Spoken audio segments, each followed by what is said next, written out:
This woman was born 216 years ago.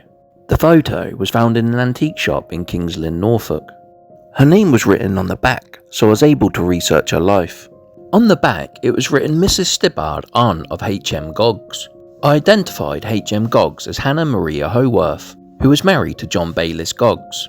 I built a tree, adding her parents, thinking the subject must have been one of her parents' sisters, but this brought me no luck.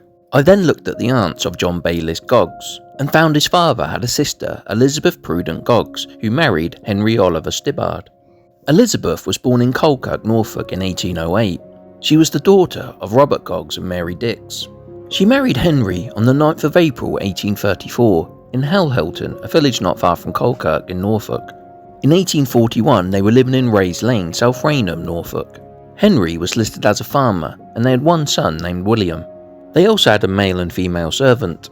In 1851 they were living in Hellhelton, where Henry is a farmer employing 14 labourers and 4 boys. Henry passed away in 1857, leaving in his will £5,000, the equivalent of $690,000 in today's money. In 1861, Elizabeth is living in a farmhouse in Hellhelton.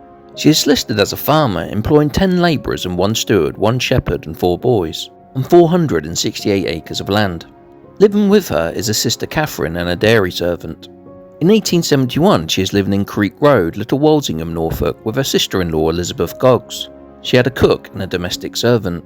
In 1876 the headline read, "The Charge of Burglary in Little Walsingham."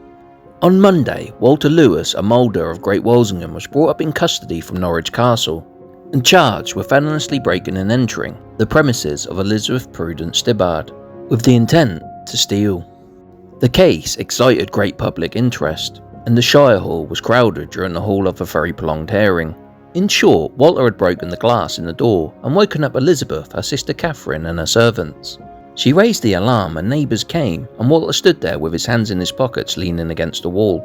He was a little tipsy but not drunk. The court felt he was there with felonious intent. He was not in a bright state. Walter pleaded ignorant and said he had been drinking all day in Fakenham. He received a good character reference from the local clergyman and the court decided to indict Walter. In 1881 she was living in Edgemere Road, Little Walsingham, with her sister Catherine and 2 servants. She remained at the property the rest of her life. She passed away in 1892, aged 84.